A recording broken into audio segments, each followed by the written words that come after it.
guys doing tonight? Yeah, I'm so happy to be here. I really am, guys. Last week I was performing at Madison Square Garden, just this little old place. And after the show, and really after every show I do, I get the same question. Every single time, guys.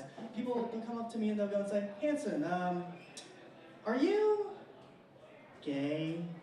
Which, like, there's nothing wrong with that, right? I get it. I dress well. I just said well instead of good. But it's interesting to me. It's like, wow, he knows the difference between chinos and chacos. Is he gay? But then it's like, I start thinking about it. Do gay guys get asked this question? Are people going up to them like, wow, you know all 32 NFL teams? Are you straight? Or like, wow, you don't know how to properly express yourself through just societal norms of what masculinity should be, so therefore you repress all of your emotions into a fiery ball of anger that you one day release, say, or on a person or animal. Are you straight? Right, because that's what masculinity teaches us to do, right? And masculinity is a cage, and we're forced to live in it. But it started getting me thinking, right? With masculinity being this cage, it teaches us, like, okay, guys, you have to put yourself in dangerous situations. You have to get in fights. You have to go outside. And that's just not me, right? No. I like to stay inside. I like to be safe. Safety is actually a very big part of my life, right? For example, I'll be driving down the road. I'll be going 5 miles down the road, just 5 miles an hour, just right down the road, and my friends, they'll make fun of me. Why? Because I'll put my seatbelt on. And I'll go and say, Hansen, you don't need that. I'm like, JFK literally died going 5 miles down the road. Don't tell me what to do. And I guess, okay, sure, maybe safety's been too much of my life. Maybe it's consumed me a bit, because I'll be at a theater, right? And I'm so concerned about my safety. Yes, I'm looking, where are the emergency exits? Yes, where are the single white men sitting? Yes, but most importantly, I'm checking every one of those seats just in case, like maybe there's like a loose spring, maybe there's something that can pinch me and hurt me. I don't know, but again, my friends are like, Hansen, just pick a seat. I'm like, Lincoln literally died from a faulty boot, so. But yeah, I mean, it's scary. It's a scary world, and every day it's just getting a little bit more scary. I was reading an article, and yes, it was on BuzzFeed. And I know how many of you people hate BuzzFeed, but hey, just understand, BuzzFeed really isn't that bad, right? What you guys hate is clickbait. Because clickbait's been around forever. BuzzFeed, it's just here or there.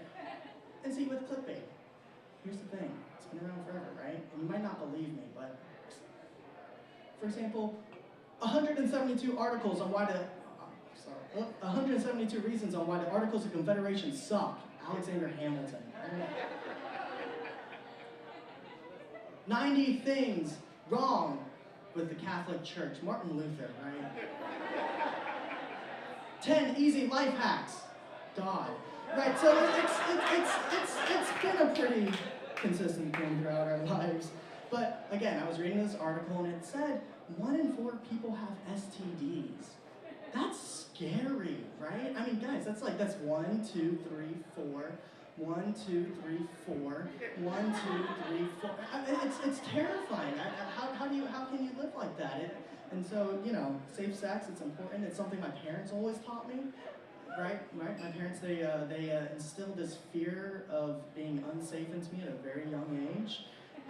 For example, when I went off to college, to the University of Arkansas, my mom, she was not for that. She said I should stay at home and go to a college that was about 10 minutes away, and I didn't listen to her. And instead, I went to the University of Arkansas, and it's been great. I'm about to graduate. I've got 1 more semester left. No, you don't understand. It's a liberal arts major, so I did no work for this. It's been very easy. I mean, for example, I had a Greek mythology class, which basically all that was we were talking about the differences between Greek and Roman names. So the Greeks have Zeus, Romans use Jupiter, or Hera, and Juno, or Narcissus and fuckboy. So it is, and you learn a lot in school, sure, but unfortunately, I still have last semester to go. My parents are a bit upset about that because that means it's actually an extra semester I have to do, so I'm a little bit late. on my degree, but it's okay. It's okay. I know I'm not the golden child. That belongs to my youngest sister, who is just turned 7. Yep, she just turned 7. She's the golden child of the group, and I got to eat dinner with them recently, and during dinner, she sat everyone down and she said, "I have an announcement to make, family. I have decided I want to be a doctor when I grow up." And my mom dropped her fork and just started clapping and cheering and was so happy. And I get it, some of you guys might not understand, like an Asian mom being really happy about her daughter wanting to be a doctor or whatever. But basically imagine like a white mom being really happy that that their child wants to pursue a job with stability. It's basically the same thing.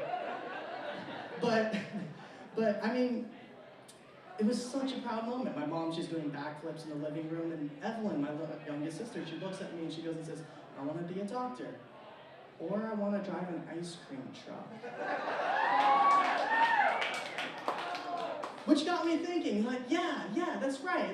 Use what your parents are gonna be able to be happy with, but really use that to fuel what you want to do with your life, right? Go after your dreams eventually. If you have to be a doctor to become an ice cream truck driver, do it, right? If you have to do stand-up comedy to do whatever your dream is, do it. And I decided I'm gonna do that. So guys, tonight I decided I'm gonna pursue my dreams, and it might not be stand-up comedy, but my dreams actually is, I wanna be a freestyle battle rapper. That's right, I want to freestyle battle rap, and I figured I should test that out with you guys right now. I've been working a little bit on my freestyle skills. If you guys want to hear that, that's like cool. Yeah, okay. So what I'm going to do, I just need 3 words from you guys, and then I'm going to incorporate that into the rap. That way you guys know that I'm making this up on the spot. I didn't write this down beforehand. So if I can just get 3 words, if you can give me a word, sir. If you could give me an easier word, sir. Sure. Fuck. Sure, okay, and then a word. Perfect. Chair, and another word. Ding dong? Okay, sure. It's so good, it's easy. This is what Eminem was working with in his heyday. So fuck, ding dong, and chair, which I kind of made up, but that's fine. Okay guys, so here we go. Ready? Remember, it's fuck, ding dong, and chair. Just listen for those real quick, okay? Fuck, ding dong, chair.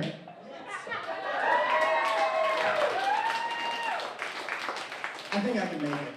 Thank you guys so much. My name's Hansen Chao.